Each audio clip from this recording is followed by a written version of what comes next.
Today on We Need to Talk, we cover part 2 of our talk with Langille about sports, what we love to do, and all the things that you also love as well. Because, hey, guess what? We need to talk. I think the shoutcasting helps me out because I don't understand sports very well.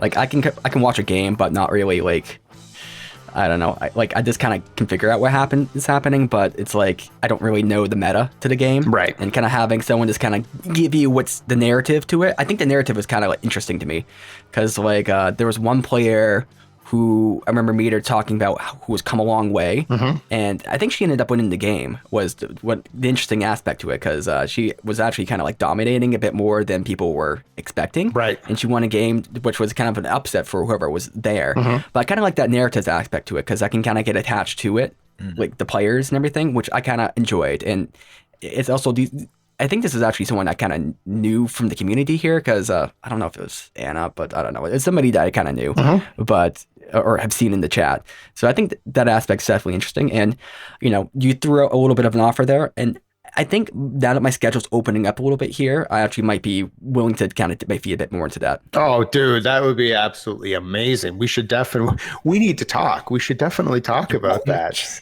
Yeah. Right, you just ended the show. Yeah, careful with that phrase. Oh, sorry.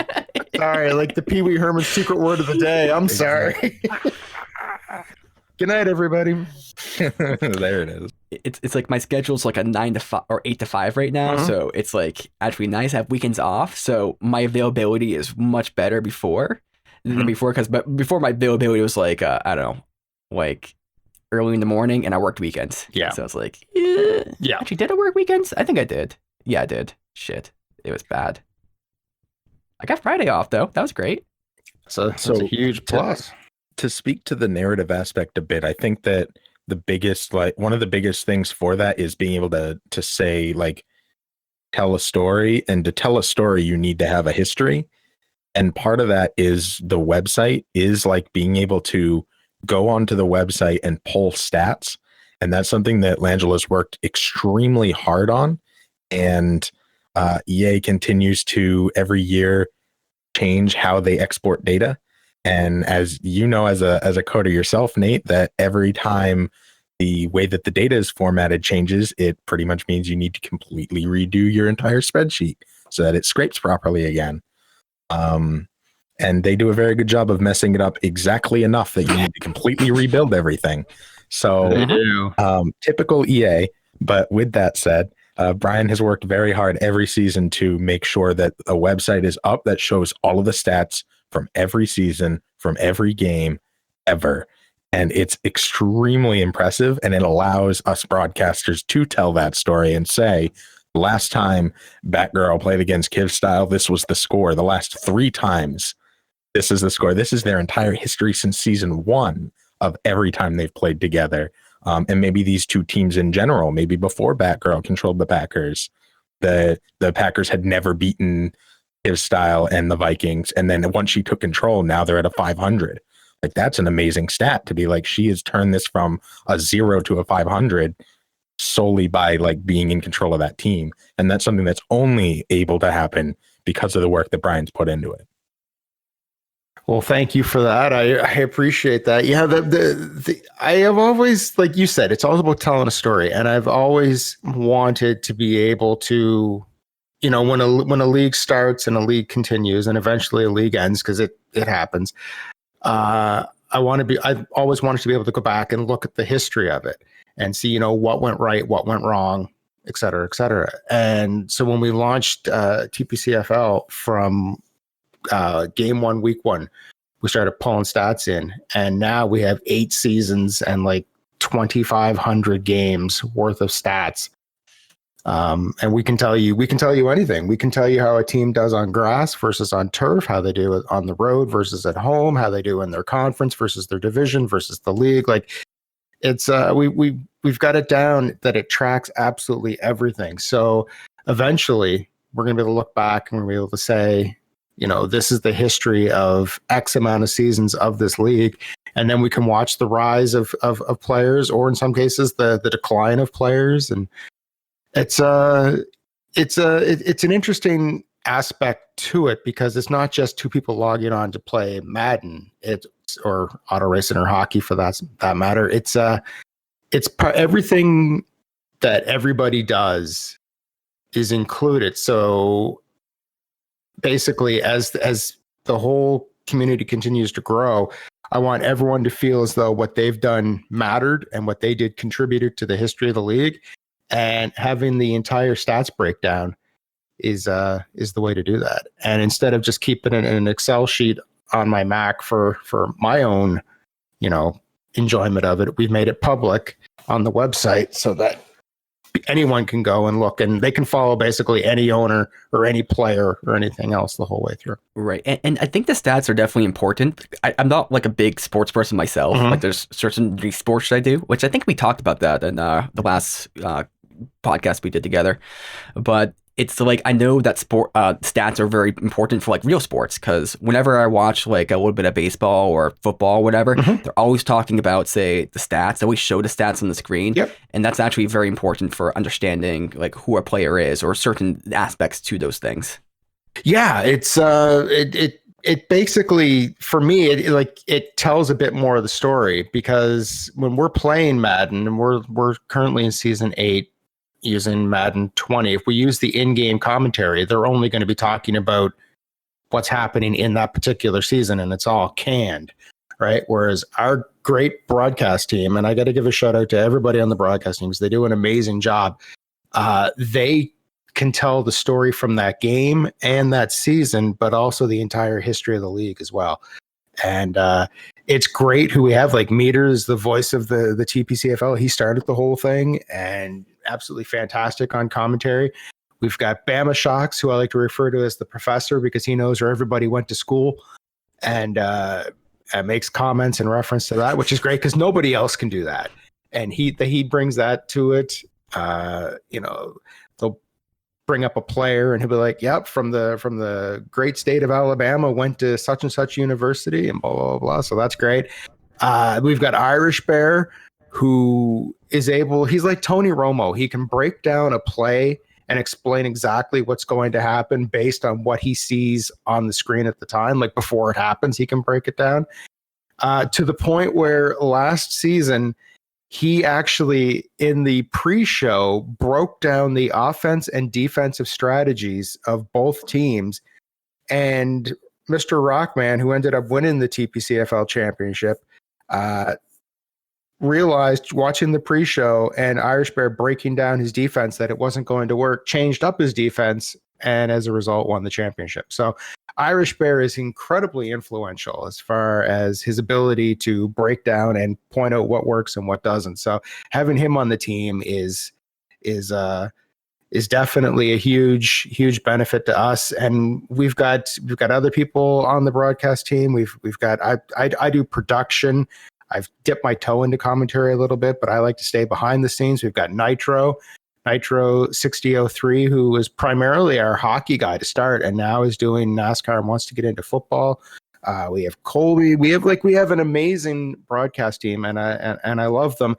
And I think that's kind of what adds to our experience, because when you log on to watch a TPC Sports game, you're getting that commentary, you're getting that live aspect. It's not the canned response that you get from the CPU and the dubbed in commentary. So I think that makes it a more inclusive experience. It's one thing to sit down and just watch two people play Madden, but when you're getting commentary from people who are, live, and anything can happen when it's live, I think that definitely puts us on a different level. And I want to thank our entire broadcast team, and I want to thank Meter, who actually launched the broadcast team here a few years ago. One thing I think I could bring to this is I could be the village idiot.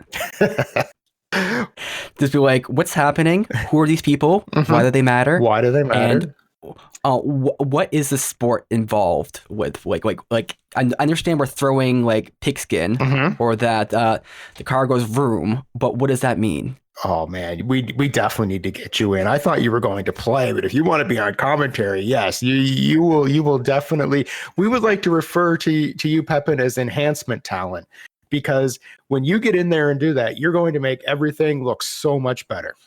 So it's going to enhance everything we do. I think he just called you cute. Oh, hey, thank you. Thank you. Also, that's a little bit of wrestling talk, right? Am I wrong? Enhancement talent? Yes. Yes. Enhancement talent is also can be used in the world of professional wrestling. Yes. Oh my God. We should have a whole, okay, this is a little sidebar here, but we should have a whole episode about like wrestling terminology, because wrestling terminology, I think, fits so many places and everywhere, but we don't use it. Like the term rib or shoot or like a work shoot. Yep. Or this is a work. Like that fits so many places in real life, and the fact that's not used, like it's such vital terminology that's not used so many places that would help actually describe what's happening. Totally agree. I did that the other night. Susan was streaming and she referred to me as Brian, and I said, "Don't use my shoot name." And Susan for a second was like, "Wait, what?" And I was like, "If you knew, you would know." Yeah. So yeah, you can use it in so many places. Like okay, just gonna give one instance here. Like, let's say there's an interview going on, and let's say that interview has like a bit of tension to it, but let's say the people in the interview are playing up that tension, right? Because they understand like it's somewhat real but somewhat fake, right? And you know, people describing that like, oh yeah, it's like there's a real life thing there, but also kind of like put on production there, so it's kind of real, kind of fake. It's you know, it's kind of a weird thing. Just say work shoot. Exactly. Done and done. Done and done. I agree. Yeah. So many ways you can use that. But to get off on that tangent there, Catan. Yeah, Catan. Catan's great. I mean, or wheat sheep all day. I mean, you build roads, and what do you use those roads for? For building cities, for settlements, or for blocking people. Trading. Trading's what we do as well. And Meter, I'm going to fuck you over so hard. It's going to be great. You are going down. You know, your favorite part of the game is the like intellectual part of it. So I played a whole bunch against bots because I wanted to understand the strategy behind the game. So playing against bots, you don't have that social aspect of, you know, trying to convince people of things or convince people that things aren't true or any of that. So it's all straight strategy. I get first or second pretty much every time I play against bots now. But when you play against people, it's completely different, especially when you play against a manipulative fuck like Pepin, because he is very good at Darren Browning people, which is just like suggesting things. And the power suggestion is very powerful. So people will often bite on that. And if they don't, it at least subliminally will sit in the back of their mind, and then it may like manifest a little bit later. You're very good at manipulating people in a way that doesn't seem like you're manipulating them, except I fucking see it and I call it out and nobody listens to me, and it drives me insane because I'm like, this is exactly what they're doing, what Nate is doing right now. Don't believe him. And you're like, what? No, not at all. And then everybody believes you, and then you fucking win the game because they didn't listen to me. See, I think the power of perception here is the ability to see, like, you know, something where there's nothing. It's like you see the clouds and you see like a bunny, or you see like you know, like a waterfall.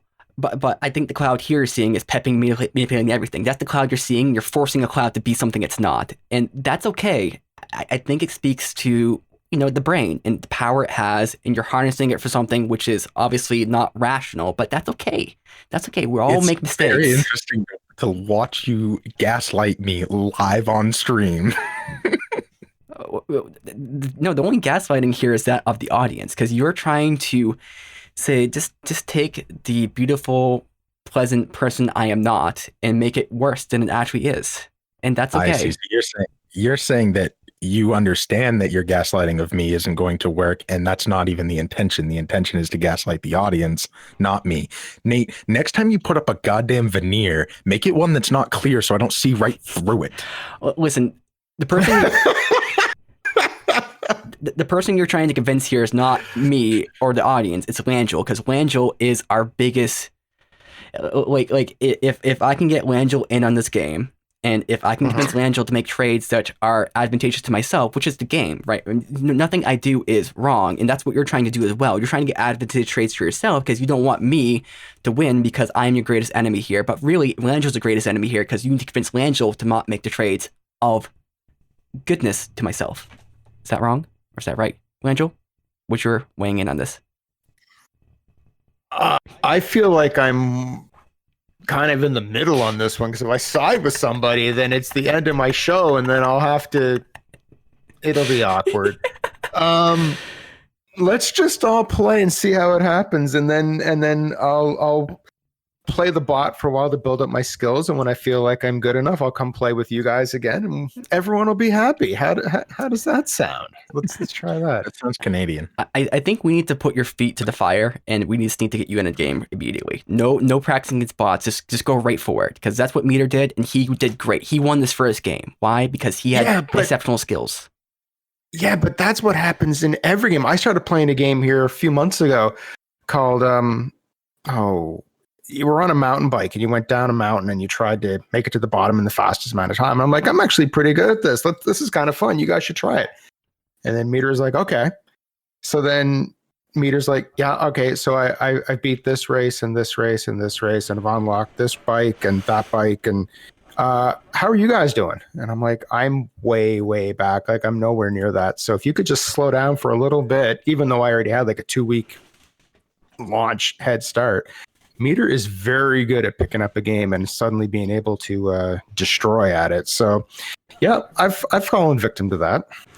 I mean, this is one of these games you can actually kind of play and just kind of like fake your way through it, and then at the end you're like, oh wait, I actually know what I'm doing now, somewhat. Like that's what happened to Meter. Wait. I had played 2 games against bots, and I came in last in both of them.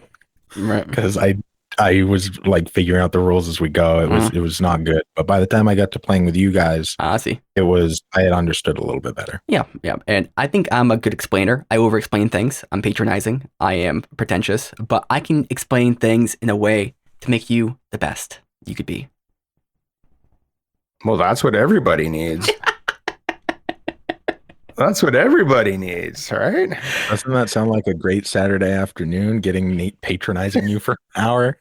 But hey, if it turns out at the end of it that I've built one more road or blocked one more settlement, then it's a win, right? It's all worth it. Oh, it's incredibly worth it. And it's going to be incredibly worth it to listen to the next episode, because, hey, we're wrapping it up here, so you guys definitely enjoy. Be prepared for this next episode, where we get deep into the weeds about learning and teaching and my whole strategy for, I don't know, imbuing my knowledge and creating the game to be the maximal enjoyment for myself. You guys have a great day. We need to talk.